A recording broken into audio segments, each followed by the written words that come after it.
আমাদের পরিচয় কি? ধর্মীয় দৃষ্টিকোণ থেকে আমাদের সকলের পরিচয় কি বলেন? আমাদের সকলের পরিচয়, আমরা হলাম সকলে কি? মুসলমান। আমরা সকলে কি? মুসলমান। আর দুনিয়াবি জিন্দেগিতে যদি পরিচয় বলা হয়, আমরা বলি আমার নাম অমুক, আমার বাড়ি অমুক জায়গায়। একটা চাকরিতে যদি দরখাস্ত দেই, সেখানে দুইটা অপশন থাকে, বা আমি যদি পাসপোর্ট করতে যাই, জন্ম নিবন্ধন করতে যাই, সেখানেও দুইটা অপশন থাকে, যে স্থায়ী ঠিকানা আর একটা অস্থায়ী ঠিকানা। এটা হলো এই স্থায়ী অস্থায়ী যেটাই বলি, এই যে কাগজে থাকে, এটা হলো দুনিয়ার স্থায়ী অস্থায়ী। কিন্তু ফাইনালি চূড়ান্তভাবে আমাদের আসল ঠিকানা কি? আসল বাড়ি কোথায় বলেন? আসল বাড়ি কোথায় বলেন? জান্নাত। কোথায়? আসল বাড়ি হলো কোথায়? জান্নাত। আমাদের আসল বাড়ি জান্নাত। আমরা এখানে কিভাবে আসলাম? প্রশ্ন জাগে কিনা বলেন? আমরা কিভাবে আসলাম? আবার আসল বাড়িতে আমরা যেতে পারবো কিনা, পারলে কিভাবে যাব? এই প্রশ্নগুলি আসে না? আর আসল বাড়ি থেকে এখানে কেন আসলাম, কিভাবে আসলাম, প্রশ্ন আসে কিনা বলেন? আল্লাহ রাব্বুল আলামিন সর্বপ্রথম মানব হিসেবে সৃষ্টি করেছেন যাকে, তিনি হলেন মা এবং বাবা ছাড়া আল্লাহ রাব্বুল আলামিন কুদরতিভাবে সৃষ্টি করেছেন। তিনি ছিলেন সাইয়্যিদুনা জনাবে, বলেন কি নাম? আমাদের সকলের আদি পিতা আদম আলাইহিস সালাতু ওয়াস সালাম। ওনাকে সৃষ্টি করে জান্নাতের মধ্যে আল্লাহ রাব্বুল আলামিন স্থান দিয়েছেন। এরপরে আবার মা বাবা ছাড়া আমাদের সকলের মা হযরত হাওয়া আলাইহিস সালাতু ওয়াস সালামকে সৃষ্টি করেছেন কুদরতিভাবে। জান্নাতের মধ্যে হযরত আদম আলাইহিস সালাতু ওয়াস সালাম এবং মা হাওয়া আলাইহিস সালাতু ওয়াস সালামের মধ্যে বিবাহের ব্যবস্থা আল্লাহ রাব্বুল আলামিন করেছেন। তাদেরকে স্বামী স্ত্রী হিসেবে জান্নাতে স্থান দিয়েছেন। বলছেন এটা তোমাদের বাড়ি, জান্নাতে থাকো। জান্নাতের নাজ ও নিয়ামত, যত ধরনের ফল ফলাদি আছে, যত ধরনের নহর আছে, পানিও আছে, সবকিছু তোমরা ভোগ করো। তবে একটি গাছ দেখিয়ে বলছেন এই গাছের ফল তোমরা আহার করবে না, আর সবকিছু করবে। ইবলিস হাওয়া আলাইহিস সালাতু ওয়াস সালামকে ফুসলিয়ে ফাসলিয়ে নিয়ে গিয়েছে, বলছে এই গাছের ফল খেলে পরে তোমরা স্থায়ীভাবে জান্নাতে থাকতে পারবে। মা হাওয়া আলাইহিস সালাতু ওয়াস সালাম উনি সেটা বিশ্বাস করলেন। পয়গম্বর আদমকে ঘুরতে ঘুরতে নিয়ে সেখানে গেলেন। পয়গম্বর আদমকে যে আল্লাহ নিষেধ করেছেন এই গাছের ফল খাওয়া যাবে না, পয়গম্বর আদম ভুলে গেলেন। সেই ফল খাইলেন। খাওয়ার পরে শরীরের পোশাকগুলি খুলে গেল আপসে আপ। বাথরুমের বেগ আসলো, পায়খানার চাপ আসলো। আল্লাহ রাব্বুল আলামিন বললেন জান্নাতের মধ্যে তো পায়খানার ব্যবস্থা নেই, জান্নাতে কেউ জান্নাতীরা পায়খানা করবে না, তা তোমরা আর জান্নাতে থাকার অধিকার তোমাদের শেষ হয়ে গিয়েছে, তোমরা পৃথিবীতে চলে যাও। আল্লাহ ওই আসল বাড়ি জান্নাত থেকে মা হাওয়া আলাইহিস সালাতু ওয়াস সালাম এবং আদম আলাইহিস সালাতু ওয়াস সালামকে দুনিয়া পাঠালেন। তাহলে আসল বাড়ি থেকে আমার মা এবং আমার বাবা দুনিয়ায় চলে আসলেন। কিভাবে আসলাম শুনতে পারলাম, তাই না? জানলাম, জানি, আবার শুনলাম। তাহলে আমাদের আসল বাড়ি কি? জান্নাত। আল্লাহ রাব্বুল আলামিন হাদিসে পাকে এসেছে, আল্লাহ রাব্বুল আলামিন প্রতিটি মানব সন্তানের জন্য, আদমের প্রতিটি সন্তানের জন্য জান্নাতের মধ্যে একখানা ঘর বানিয়ে রেখেছেন, আবার জাহান্নামের মধ্যে একখানা ঘর বানিয়ে রেখেছেন। দুনিয়ায় পাঠিয়েছেন, আল্লাহ চেয়েছেন দুনিয়ায় পাঠিয়ে আমাদেরকে একটু পরীক্ষা করবেন। সমস্ত কিছু বলে দিয়েছেন যে তোমরা এইভাবে এইভাবে চলো, চললে পরে তোমরা জান্নাতের ঘরটা ক্রয় করতে পারবে, জান্নাতে চলে আসবে। আর যদি তোমরা এভাবে এভাবে না চলো, আমার নির্দেশিত পথকে পরিহার করে ভুল পথে চলো, তাহলে তোমরা জান্নাতের ঘরের অধিকার বঞ্চিত হয়ে যাবে। জাহান্নামের আযাবের যে একখান ঘর আছে, সেই ঘর তোমরা ক্রয় করে নিলে তোমাদের সেই ঘরে থাকতে হবে। তাহলে দেখা গেল আপনার জন্য, আমার জন্য, আমাদের সকলের জন্য আল্লাহ রাব্বুল আলামিন জান্নাতে একখানা ঘর বানিয়ে রেখেছেন, আর বলেছেন তোমরা ওই ঘরখানা আমলের মাধ্যমে আমি যে হুকুম করেছি আমার হুকুম জীবনে বাস্তবায়ন করে সেই ঘর ক্রয় করো, খরিদ করো। আল্লাহ রাব্বুল আলামিন আমাদেরকে সেই ঘর খরিদ করার জন্য বলেছে। আমি আয়াতে কারিমা তেলাওয়াত করেছি। আল্লাহ রাব্বুল আলামিন বলেন ওয়াসারিউ ইলা মাগফিরাতিন মির রাব্বিকুম وجنة عرضها السماوات والأرض أعدت للمتقين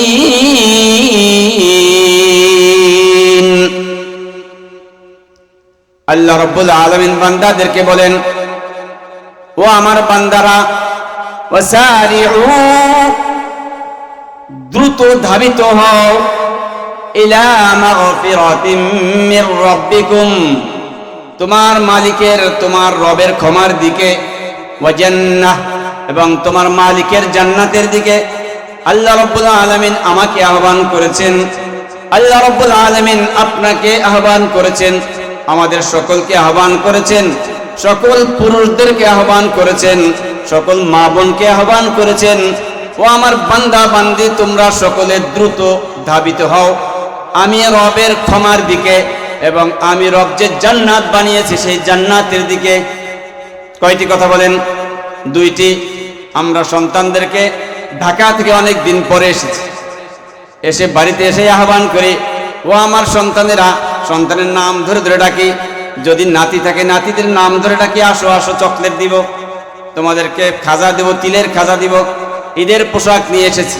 সন্তানদেরকে ডাকা হয়, দুই তিনটি বস্তু জিনিসের কথা বলা হয়। আমার আপনার আহ্বানে আমার সন্তান দৌড়ে আসে, আমার নাতিরা দৌড়ে আসে, বাবার কাছ থেকে মজার খাবার নেওয়ার জন্য দৌড়ে আসে, নানার কাছ থেকে, দাদার কাছ থেকে, মামার কাছ থেকে দামি খাবার নেওয়ার জন্য, সুস্বাদু চমকদার খাবার নেওয়ার জন্য, পোশাক নেওয়ার জন্য ছুটে আসে। ঠিক আছে না? আল্লাহ রাব্বুল আলামিন জানেন আমার বান্দারা অপরাধ করবে, ভুল করবে। বান্দারা শুধু নেক কাজ করবে তা নয়, শয়তান মেয়ে আছে আমার বান্দার পিছনে লেগে আছে, আমার বান্দাকে গুনাহ দিকে ধাবিত করবে, ধোঁকা দিয়ে গুনাহ করাবে। আমার বান্দারা গুনাহ করে ফেলবে, শয়তানের ধোঁকায় পড়বে। আবার আল্লাহ রাব্বুল আলামিন আমাদের জন্য ক্ষমার ব্যবস্থা রেখেছেন। আল্লাহ রাব্বুল আলামিন বলেছেন, আমার বান্দা, ও আমার বান্দারা, তোরা আয় আমার কাছে, আয়, আমি তোদের ক্ষমা, তোরা যদি আমার কাছে অপরাধ করে মাফ চাইস, ক্ষমা চাইস, আমি তোদেরকে ভুলগুলোকে এমন ভাবে মাফ করব, তোরা যেন মায়ের পেট থেকে একেবারে নিষ্পাপ মাসুম অবস্থায় দুনিয়ায় এসেছিস। আল্লাহ ডাকেন, ইয়া আইয়ুহাল্লাযীনা আমানু তুবু ইলাল্লাহি তাওবাতান নাসুহা, ও আমার বান্দারা, অপরাধ করেছো, পাপ করেছো, ভুল করেছো, আমি মালিকের দিকে তোমরা চলে আসো। তুবু ইলাল্লাহ, তওবা করো, আল্লাহর কাছে তওবা করো। তাওবাতান নাসুহা, খালেস দিলে, একাগ্র চিত্তে তওবা করো, আমি তোমাদেরকে মাফ করে দেব। হাবিব বলেন, রাসূল আরবি বলেন, আমার কোন উম্মত, আল্লাহর কোন বান্দা যখন অপরাধ করে, নিজের ভুল বুঝতে পারে, মালিকের কাছে ক্ষমা চায়, কান্নাকাটি করে, ভুলগুলি স্বীকার করে নেয়, আবার নিয়ত করে আল্লাহকে বলে, আল্লাহ এই অপরাধ আর করবো না, আমাকে মাফ করে দাও। আমার আল্লাহ এত খুশি হয়ে যান যে আমার আল্লাহ বান্দাকে মাফ করে দেন। কিভাবে মাফ করেন? যেন আমার বান্দা, আল্লাহর বান্দা, আমার উম্মত, তার মায়ের পেট থেকে যখন দুনিয়া এসেছিল নিষ্পাপ অবস্থায়, ঠিক ওইভাবে নিষ্পাপ করে দেন। বলেন সুবহানাল্লাহ। এখানে আল্লাহ রাব্বুল আলামিন বলছেন, ওয়াসারিউ ইলা মাগফিরাতিম মির রাব্বিকুম, তোমার রবের ক্ষমার দিকে ধাবমান হও, ধাবিত হও, দৌড়ে আসো, এবং রবের জান্নাতের দিকে। কোন জান্নাত? আরদুহাস সামাওয়াতু ওয়াল আরদ, যে আসমানটা, যেই জান্নাতটা আসমান এবং জমিন যত বড়, এত বড় কিংবা তার চেয়েও বড়, এই সুবিশাল জান্নাতের দিকে আহ্বান করছেন রব নিজে বান্দাকে। ও আমার বান্দারা, আসো আমার কাছে ক্ষমা চাও, আমার কাছে যখন ক্ষমা চাবে আমি তোমাদেরকে ক্ষমা করে দিব। আমার জান্নাত তোমাদের জন্য রেখেছি, আমি তোমাদের জান্নাত দিয়ে দিব। এই জন্য কি করতে হবে? মালিকের কাছে ক্ষমা চাইতে হবে। আমার আপনার ভুল হয়ে যাবে, ভুল যখনই হোক, যখনই আমি আল্লাহর কাছে ক্ষমা চাবো, আমার মালিক ক্ষমা করে দিবেন। আর হাজিরিন, হাদিসে পাকে এসেছে, আল্লাহ রাসূল সাল্লাল্লাহু আলাইহি ওয়াসাল্লাম বলছেন, আল্লাহর জান্নাত কত বড়।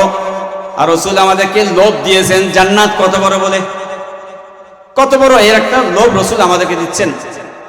একদিন রাসূল সাল্লাল্লাহু আলাইহি ওয়াসাল্লাম কাছে জিব্রাইল ফেরেশতা এসেছে। আল্লাহ পাঠিয়েছেন বিভিন্ন সময় বিভিন্ন ওহী নিয়ে, আয়াতে কারিমা নিয়ে পাঠান, হুকুম আহকাম নিয়ে পাঠান। জিবরাইল বিভিন্ন মানুষের সূরত ধরে, সাহাবা কেরাম আজমাইন করে সূরত ধরেই, রূপ ধরে আসে। একদিন রাসূল বললেন, ও জিবরাইল, তুমি তো তোমার আসল চেহারা নিয়ে কখনো আমার কাছে আসলে না, আসল বডি ফিগার আল্লাহ যে তোমাকে দিয়েছেন সেই সূরতটাতে আমি তোমাকে কখনো দেখি নাই। তো জিবরাইল বলল, ইয়া রাসূলুল্লাহ, আমার শরীরটা আল্লাহ রাব্বুল আলামিন এত বড় বানিয়েছেন, যদি আমার আদত শরীর নিয়ে, মূল শরীরটা নিয়ে আমি আপনার সামনে আসি, তাহলে আপনি আমাকে দেখতে পাবেন না, এই পৃথিবীতে আমাকে স্থান দেওয়া সম্ভব নয়। তো রাসূল বললেন, কত বড়? তো জিবরাইল বলে, ঠিক আছে, একটু দেখাই আপনাকে। এবার জিবরাইল বলেন, ইয়া রাসূলুল্লাহ, আপনি বসে থাকেন। দিনের বেলা সূর্যের আলো ঝলমল ঝলমল করছে, রোদের তাপের কারণে তামাম পৃথিবী দেখা যাচ্ছে। চোখে দৃষ্টি যতদূর যায় ততদূরে সব কিছু চোখে পড়ে, দেখা যায়। কোথাও কোনো অন্ধকার নেই, আকাশে কোনো মেঘ নেই। রাসূল আরবি সাল্লাল্লাহু আলাইহি সাল্লাম দেখলেন হঠাৎ করে তামাম পৃথিবীটা অন্ধকার হয়ে গিয়েছে, ঘুটঘুটে আঁধার হয়ে গিয়েছে, পৃথিবীটা অন্ধকারে ঢেকে গিয়েছে। অমাবস্যার রাতে যেমন আঁধার হয় সেমনই আঁধার, বা তার চেয়ে আরো বেশি আঁধার। হঠাৎ করে আঁধার হয়ে গিয়েছে, চতুর্দিক ঢেকে দিয়েছে অন্ধকার। আবার অল্প সময়ের মধ্যে আঁধারটা দূর হয়ে গিয়েছে। পৃথিবীটা এর পূর্বে যেমন আলোকিত ছিল, আলো ঝলমল করছে, সব কিছু দেখা যায়, আবার তাই দেখা যাচ্ছে। এবার জিবরাইল এসে বলছে, ইয়া রাসূলুল্লাহ, কি দেখেছেন? রাসূল বললেন, আমি দেখেছি তোমার সাথে কথা যখন বলেছিলাম পৃথিবীটা আলো ঝলমল করেছিল, দৃষ্টি যেদিকে যায় সেদিকে সব কিছু দেখা যায়, স্পষ্ট দেখা যায়। পাহাড় দেখা যায়, পর্বত দেখা যায়, মানুষ দেখা যায়, গাছগাছালি দেখা যায়, কোথাও কোনো অন্ধকার নেই। হঠাৎ করে দেখলাম পৃথিবীটা অন্ধকার হয়ে গেল, দৃষ্টি ঝাপসা হয়ে গেল, চোখে কিছু দেখা যায় না, শুধু ঘুটঘুটে আঁধার ছাড়া আর কিছু দেখতে পাই নাই। জিবরাইল এবার বলছে, ইয়া রাসূলুল্লাহ, আপনি আমাকে আমার সূরতে দেখতে চেয়েছেন, সেজন্য আমি কি করেছি, আল্লাহ রাব্বুল আলামিন আমাকে 600 পাখনা দিয়েছেন, চলার জন্য 600 পাখনা দিয়েছেন। ওর একটা পাখনা দিয়ে আমি পৃথিবীটাকে, সূর্যের নিচে পৃথিবীটা ঢেকে দিয়েছিলাম। আমার একটা পাখনা এত বড় যে তামাম পৃথিবীটা ওই পাখনায় ঢেকে গিয়েছে, যার জন্য মুহূর্তের মধ্যে আলো ঝলমলে পৃথিবীটা অন্ধকারে পরিণত হয়ে গেছে। সুবহানাল্লাহ। তাহলে এরপরে জিবরাইল বলতেছে, জিবরাইল হাতে একটা গোলাকার কিছু বস্তু দেখা যাচ্ছে। রাসূল জিজ্ঞেস করলেন, ও জিবরাইল, তোমার হাতে কি? এরপর জিবরাইল বলতেছে, ইয়া রাসূলুল্লাহ, শুনেন, আমি প্রথম আসমান, দ্বিতীয় আসমান, তৃতীয়, চতুর্থ, পঞ্চম, ষষ্ঠ, সপ্তম আসমানের উপর পর্যন্ত যেতে পারি। এরপরে হলো সিদরাতুল মুনতাহা। এই সিদরাতুল মুনতাহা পর্যন্ত যাওয়ার, ওর ওপাশে যাওয়ার অধিকার আর সুযোগ আমার নেই, আমি যেতে পারি না, আমার নিষেধ। আল্লাহর কাছ থেকে যে পয়গামগুলি আমি নবী রাসূলগণের কাছে নিয়ে এসেছি অতীতে, আর এখন আপনার কাছে নিয়ে আসি, ওখানে যাই, আল্লাহ আমাকে দেন, সেটা নিয়ে আসি। ওখান থেকে যখনই আমি যতবার পৃথিবীতে এসেছি, সব সময় আমি একটা পাখনার ব্যবহার করেছি, একটা পাখনা ব্যবহার করে দুনিয়ায় চলে এসেছি। কিন্তু যখন পয়গম্বর ইউসুফ আলাইহিস সালাতু ওয়াস সালাম ছোট ছিলেন, তার ভাইয়েরা তাকে হত্যা করার জন্য কূপে নিক্ষেপ করেছিল, আমি তখন আল্লাহর সাথে ওখানে কথা বলছিলাম। আল্লাহ রাব্বুল আলামিন আমাকে বললেন, হে জিবরাইল, তুমি যাও, আমার বন্ধু ইউসুফকে ওর ভাইয়েরা হত্যা করার জন্য কূপে নিক্ষেপ করেছে। আমার বন্ধুর শরীর যেন কূপের যে পানি আছে, পানির সাথে লাগতে না পারে, পানিতে যেন আমার বন্ধুর শরীর ভিজে না যায়, তার পূর্বে গিয়ে তুমি আমার বন্ধুকে তোমার পাখনা দিয়ে আগলে রাখো। তা আমি যখন ছিলাম আল্লাহর কাছে যতটুকু পর্যন্ত যাওয়ার আমার সুযোগ আছে, ওই পর্যন্ত, অর্থাৎ 7 আসমানেরও উপরে, ওখানে কথা বলছিলাম। ওখান থেকে আমি দ্রুত আসার জন্য আমার 2টা পাখনা ব্যবহার করেছি। কয়টা পাখনা বলেন? 2টা পাখনা ব্যবহার করেছি, পাখি উড়না পাখনা দিয়ে 2টা পাখা ব্যবহার করে আমি এসেছি। কেন? যে দ্রুত আসতে হবে। পয়গম্বর ইউসুফ যদিও তখনও পয়গম্বর হন নাই, পয়গম্বর হবেন, আল্লাহ তো নির্ধারণ করে রেখেছেন, তার জন্য কোনো কষ্ট না হয়, পানিতে না ভিজে যায়, পোকামাকড়ে তাকে কাটতে না পারে, এই জন্য আমি দ্রুত এসেছি। এসে তাকে আমি 2টা পাখা ব্যবহার করে এসে আমি তাকে পানিতে পড়ার পূর্বেই তাকে আগলে রেখেছি, তাকে পানির ছোঁয়া তার শরীরে লাগতে দেই নাই। এখন আপনাদের কাছে আমার প্রশ্ন, এই কূপটা সাদা, এখন তো কূপের প্রচলন নেই, মিডল ইস্টের আরবিয়ান কান্ট্রিতে কোনো জায়গায় এখনো আছে। আমি ইন্ডিয়াতে লেখাপড়া করেছি, আমি দেখেছি, ঘুরেছি, তখন দেখেছি ইন্ডিয়া কিছু কিছু জায়গায় 1997 সালের কথা বলছি, উত্তরবঙ্গে বাংলাদেশের কিছু কিছু জায়গায়, ময়মনসিংহে, আমার শ্বশুরবাড়ি ময়মনসিংহে, ওখানেও দেখেছি পরিত্যক্ত, ব্যবহার নেই। একটা কূপ সাধারণত কয় হাত গভীর হয়? ধরলাম 60 হাত, 70 হাত, 100 হাত, 100 হাত হোক, মেনে নিলাম কথার বেসিসে। পানিটা তাও থাকে, ধরেন কয় হাত নিচে থাকে? 10 হাত, 20 হাত, 30 হাত নিচে, এর নিচে তো পানি থাকে না, তাই না? ওই জায়গাটায় জমিন থেকে, উপর থেকে ভাইরা ওনাকে ধরে ফেলে দিলেন, ইউসুফ পয়গম্বর পড়তেছেন 30 হাত নিচে, পড়ার পূর্বেই জিবরাইল আলাইহিস সালাম দ্রুত গতিতে চলে এসেছেন, ওই 30 হাত নিচে যাওয়ার পূর্বে ধরে ফেলেছেন। এখন এত দ্রুত আমি চলে এসেছি, উনি বলছেন এত দ্রুত, তাহলে কতটুকু? এইটা বুঝতে হলে আরেকটা জিনিস, একটু বিজ্ঞানের দিকে যেতে হবে। বিজ্ঞান কি? এই যে আমরা সূর্যটা দেখি না আসমানের উপরে, এই আমাদের মাথার উপরে সূর্য প্রতিদিন সকালে পূর্ব দিক থেকে উঠছে, ভর দুবে মাথার উপরে থাকে, সকালে থাকে একটু বড়, দুপুরে একটু ছোট হয়ে যায়, বিকেলে আবার বড় হয়ে যায়, ডুবে যায়, তাই না? এই সূর্য থেকে আমাদের দূরত্ব কত, আমরা কত দূরে আছি? আমরা তো দেখি একটা এর বড় প্লেটের মতো দেখি, বা এরকম দেখি দুপুরে, কত দূরে আছে? বিজ্ঞান বলতেছে সূর্যটা হলো পৃথিবীর চেয়ে 13 লক্ষ গুণ বড়। বলেন কত বড়? এই পৃথিবীর যে পরিধি, পূর্ব থেকে পশ্চিম, উত্তর থেকে দক্ষিণ মেরু, মাটি থেকে নিয়ে আসমান পর্যন্ত পৃথিবীটা যত বড়, এই পৃথিবী থেকে 13 লক্ষ গুণ বড় হলো কি? সূর্য। এটা কি বিজ্ঞান বলছে, তাই না? আর এই পৃথিবী থেকে সূর্য কত দূরে আছে? আমি বলছি কত বড় সেটা বলেছি প্রথমে, এখন বলছি কত দূরে অবস্থান করছে। এখান থেকে এই ছাত্র বাবা আমার থেকে হয়তো কত 7 হাত, 8 হাত, 10 হাত দূরে আছে। আবার ওই বক্সটা আমার থেকে 12 হাত, 13 হাত দূরে আছে। আবার ওই যে দাঁড়ানো আছে 3-4 জন কথা বলছেন, ওনারা এখান থেকে হিসেব করলে 20 হাত দূরে আছে। পার্থক্য আছে না? 5 হাত, 7 হাত, 12 হাত, 20 হাত, এরকম ভাবে তাহলে পৃথিবী থেকে সূর্যটা কত দূরে আছে? এখানেও বিজ্ঞান বলে 14,96,00,000 কিলোমিটার দূরে। কারো কারো বলতে পারেন আমরা তো বইতে অন্যটা বলেছি, সেটাও বলছি, আপডেট যেটা সেটা বলছি, যে মিনিমাম কমপক্ষে 14,96,00,000 কিলোমিটার দূরে থাকে সূর্যটা সব সময়। আর মাইলের হিসেবে আসে 9,30,00,000 মাইল দূর পৃথিবী থেকে, উপরে পৃথিবী থেকে। এই যে আমি এখানে বসাচ্ছি টেবিল থেকে, এই সামিয়ানার দূরত্ব আছে 4 হাত, তার চেয়ে উপরে গেলে গাছের দূরত্ব আছে আরো 7 হাত। এইভাবে ধরেন এটা পৃথিবী, এই পৃথিবী থেকে সূর্যটা যেখানে অবস্থান করছে আমরা দেখি, দূরত্ব হলো যদি কিলোমিটার হিসেবে বলি 14,96,00,000 কিলোমিটার। আর মাইল হিসেবে এটা গড়ে সবচেয়ে নিকটে থাকে, পৃথিবীর সবচেয়ে নিকটে থাকে জানুয়ারি মাসের 3 তারিখে, তখন হয় 14,76,00,000 কিলোমিটার। আর সবচেয়ে যখন দূরে চলে যায় জুলাই মাসের সম্ভবত 24 তারিখ, সেদিন চলে যায় তখন 15 কোটি মাইলের কিলোমিটার উপরে চলে যায়। এভারেজ গড় হলো 14,96,00,000 কিলোমিটার দূরে সূর্য পৃথিবী থেকে উপরে আছে।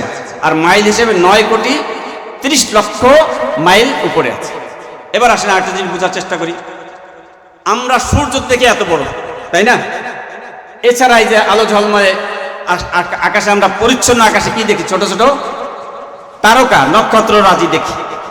এখানেও বিজ্ঞান বলতেছে এই যে নক্ষত্রগুলো আমরা দেখি, নক্ষত্রগুলো কোন কোন নক্ষত্র আছে এই সূর্যের চেয়ে লক্ষ লক্ষ গুণ বড়। বলেন না সুবহানাল্লাহ। কোন কোন নক্ষত্র আছে সূর্যের চেয়ে লক্ষ লক্ষ গুণ বড়। আবার কোন কোন নক্ষত্র এমন আছে সূর্যের চেয়ে কোটি কোটি গুণ বড়। বলেন সুবহানাল্লাহ। কে বানিয়েছে? বিজ্ঞানীরা বানিয়েছেন নাকি কে বানিয়েছেন? আল্লাহ বানিয়েছেন, ঠিক আছে না? তাহলে আসেন আমরা তো দেখি এতটুকু, তাহলে বুঝে গেল যে একটা সূর্যর চেয়ে লক্ষ লক্ষ মাইল লক্ষ লক্ষ গুণ বড় হওয়ার পরে সূর্য দেখি এত বড় আর নক্ষত্র দেখি এতটুকু, তাহলে বুঝতে হবে যে সূর্যর চেয়ে আরো ওইটা অনেক দূরে অবস্থান করছে। ঠিক আছে না?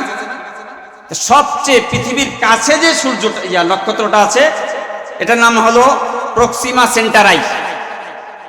বিজ্ঞান বলে কি প্রক্সিমা সেন্টারাই। একটু সময় নিচ্ছে, কেন বলি আমি, যে জান্নাতটা কত বড় এটা বোঝানোর জন্য, আসমানের দূরত্ব বোঝাবো, এই জন্য এই নক্ষত্রের দিকে, গ্রহ নক্ষত্র সূর্যের দিকে এসেছি আমি। পৃথিবীর সবচেয়ে কাছের যে নক্ষত্রটা সেটার নাম হলো প্রক্সিমা সেন্টারাই, বৈজ্ঞানিক নাম দিয়েছেন। এইটা যে দূর, পৃথিবী থেকে কত দূরে? পৃথিবী থেকে 25 লক্ষ কোটি মাইল দূরে। কত উপরে? 25 লক্ষ কোটি মাইল। 1 কোটি, 2 কোটি, 1 কোটি, 100 কোটি, এরপরে 1000 কোটি, এরপরে 1 লক্ষ কোটি, এরকম 25 লক্ষ কোটি মাইল দূরে অবস্থান করছে সবচেয়ে কাছের যে নক্ষত্রটা আছে। বলেন না সুবহানাল্লাহ। এবার আসেন সূর্যটা যে উঠে, আমরা সূর্য দেখি না, সূর্যের আলোটা পৃথিবীতে পৌঁছে না, এটা আলোর যে আলোটার গতি আছে, আমি এটা নিক্ষেপ করলাম, এটা গেল, এটা গতি আছে না? গতি আছে না? যাওয়ার একটা গতি আছে তো। আমি একজনকে একটা ঘুষি মারলাম, একটা গতি আছে তো। ক্রিকেটাররা বল নিক্ষেপ করে, বোলিং করে, এই বলে একটা গতি আছে, মেশিন দিয়ে বের করছে 150 কিলো, 160 কিলো, 120 কিলো, বলে বলে এরকম পরিসংখ্যানে এসে যায়। এরকম আলো যে পৃথিবীতে আসে এরও একটা গতি আছে। গতিটা কি? আলোর গতিটি হলো প্রতি সেকেন্ডে 1,86,000 মাইল। প্রতি সেকেন্ডে আলোটা সূর্য থেকে যে দৌড়চ্ছে পৃথিবীর দিকে, প্রতি সেকেন্ডে 1,86,000 মাইল গতিতে দৌড়চ্ছে। বলেন না সুবহানাল্লাহ। তাফসিরে রুহুল বয়ান একটা কিতাব আছে কোরআনুল কারীমের, বিখ্যাত একটা বড় তাফসির। ওই তাফসির কারক বলেন যে কিছু কিছু নক্ষত্র এমন আছে আল্লাহ রাব্বুল আলামিন সৃষ্টি করেছেন, সৃষ্টি করার পর ওর আলো যে পৃথিবী থেকে দৌড় শুরু করেছে, ওই আলো যে আসতেছে, ওই আলোগুলো এখন পর্যন্ত পৃথিবীতে আইসা পৌঁছতে পারে নাই। তাহলে বুঝেন সেই নক্ষত্রটা কত দূরে আছে। আমি কি বুঝাতে পেরেছি? মোটামুটি বুঝতে পারছেন তো? আসেন তাহলে এখন বলা হচ্ছে এই যাহা কিছু আছে, এই যে নক্ষত্র, গ্রহপুঞ্জ যা দেখি আমরা, এটা আমাদের জমিন থেকে একটা পর্যায়ে গিয়ে শেষ হয়েছে। শেষ হওয়ার পর মহাশূন্য শুরু হয়েছে। তো মহাশূন্য, ওখান থেকে আরো লম্বা সময় যাওয়ার পরে প্রথম আসমানের ছাদ, এই যে আমরা বসেছি, এই যে এটা ছাদ, কি ছাদ বলে এটাকে? ধরেন সামিয়ানার ছাদ। তাইলে এই জমিন থেকে নিয়ে ওই প্রথম আসমান পর্যন্ত হলো এই পরিমাণ দূরত্ব। এইটুকু দূরত্বটা বোঝাতে পেরেছি? হাদিসে পাকে এসেছে যে প্রথম আসমান থেকে, জমিন থেকে প্রথম আসমান পর্যন্ত রাসূল আরবি সাল্লাল্লাহু আলাইহি ওয়াসাল্লাম বলেছেন যে দূরত্ব, এই দূরত্ব পৃথিবীতে সবচেয়ে গতিশীল যে বাহন আছে, পৃথিবীতে সবচেয়ে যে গতিশীল দ্রুতগামী বাহন আছে, এই বাহন যদি যায় 500 বছর লাগবে এই মাটি থেকে নিয়ে ওই প্রথম আসমানের ছাদের নিচ পর্যন্ত যেতে। এখন আসেন, যারা হজে বা উমরায় গিয়েছেন, বাংলাদেশ থেকে সৌদি এয়ারলাইন্স কিংবা বাংলাদেশ বিমানে বা যে কোনো বিমানে যখন যান, এর গতি আমি দেখেছি যে ও সর্বোচ্চ মিনিটে 15 কিলোমিটার, স্বাভাবিক 12 থেকে 13, 14, 15 পর্যন্ত উঠায় মিনিটে। তাহলে ঘন্টায় 900 কিলো, এটা 1200-1500 কিলো আছে যাত্রীবাহী বিমানে, কিন্তু এতটা চালায় না। আর সবচেয়ে যে বিমান বেশি চলে সেই বিমান, রকেটগুলি যে মঙ্গল গ্রহে যাওয়ার চেষ্টা করছে বা চাঁদে গিয়েছে, এর গতি সবচেয়ে বেশি। এই গতিটি হিসাব করলে 500 বছর লাগে জমিন থেকে আসমান পর্যন্ত যেতে। আর প্রথম আসমানের যে পুরুত্ব, সেটা হলো আবার এই জমিন থেকে আসমান পর্যন্ত যে পরিমাণ পুরু, এই পরিমাণ প্রথম আসমান। প্রথম আসমান থেকে দ্বিতীয় আসমান পর্যন্ত ওই পরিমাণ, দ্বিতীয় থেকে দ্বিতীয় আসমান আবার ওই পরিমাণ পুরু, আবার তৃতীয় আসমান, চতুর্থ, পঞ্চম, ষষ্ঠ, সপ্তম আসমান যাওয়ার পরে সিদরাতুল মুনতাহা। সিদরাতুল মুনতাহা ওখানে, এত দূরত্বের পরে হচ্ছে জান্নাত। এবার আসেন, জিবরাইল আলাইহিস সালাম হুজুর সাল্লাল্লাহু আলাইহি ওয়াসাল্লামের কাছে এসেছেন, হাতে একটা গোলাকার প্লেটের মতো একটা কিছু দেখা যাচ্ছে। রাসূল জিজ্ঞেস করলেন, জিবরাইল আপনার হাতে কি? জিবরাইল উত্তর দিলেন, ইয়া রাসূলুল্লাহ, আমার কাছে একটা ম্যাপ। কিসের ম্যাপ? জান্নাতের মধ্যে একটা ময়দান আছে। কি নাম? জান্নাতের মধ্যে একটা ময়দান আছে, ময়দানের নাম মাজিদ। নাম কি বলেন? মাজিদ। মাজিদ নামক ময়দানের ম্যাপ। আমি আল্লাহকে একদিন বলেছিলাম, আল্লাহ জান্নাত তো আমাদের জন্য বানান নাই, জান্নাত বানিয়েছেন মানুষের জন্য, জান্নাত বানিয়েছেন জিন জাতির জন্য, জান্নাত ফেরেশতার জন্য বানান নাই। ইয়া আল্লাহ, আমাকে তো জান্নাত দিবেন না, কিন্তু আমি জানতে চাই জান্নাতটা কত বড়। আল্লাহ রাব্বুল আলামিন বললেন, ও জিবরাইল, জান্নাত আমি এত বড় বানিয়েছি, এত বড় বানিয়েছি, তোমার পক্ষে ওই জান্নাতে যাওয়া সম্ভব নয়, দেখা সম্ভব নয়। জিবরাইল বললেন, আল্লাহ না, আমি একটু দেখতে চাই, দেখার সুযোগ দেন, অনুমতি দেন। আল্লাহর অনুমতি নিয়ে জিবরাইল বলছে হাবিবের কাছে, আমি জান্নাতের মধ্যে ওড়া শুরু করলাম। উঠতে উঠতে উঠতে একটা পাখনা ব্যবহার করেছি, ক্লান্ত হয়ে গিয়েছি। এরপরে দুইটি পাখনা ব্যবহার করেছি, ক্লান্ত হয়ে গিয়েছি, কোনো পিলার পাই না, কোনো কুল কিনারা পাই না। এরপর আমি 30টা 50টা 100 পাখনা দিয়ে উড়লাম, তারপরে আমি কোনো কুল কিনারা পাইলাম না। এরপরে আমি 200 পাখনার ব্যবহার করলাম, কোনো কুল কিনারা পাইলাম না। 300 পাখনার ব্যবহার করলাম, কোনো কুল কিনারা পাইলাম না। 400 500 600 পাখনা দিয়ে উঠতে উঠতে ক্লান্ত হয়ে বসে পড়লাম। আল্লাহকে জিজ্ঞেস করলাম, আল্লাহ, আমি যে ঘুরলাম 100 200 500 600 পাখনা দিয়ে উঠলাম, আমি জান্নাতের কতটুকু ঘুরতে পেরেছি? আল্লাহ বললেন, ও জিবরাইল, তুই মাত্র একটা খুঁটি পর্যন্ত, পিলার পর্যন্ত গিয়েছিস, আমি এইরকম অসংখ্য পিলার দিয়ে আমার জান্নাত সাজিয়েছি। ওই জান্নাত আল্লাহ রাব্বুল আলামিন আমার জন্য, আপনার জন্য, নেককার মুমিন বান্দাদের জন্য পাঠিয়েছেন, বানিয়েছেন। বলেন সুবহানাল্লাহ।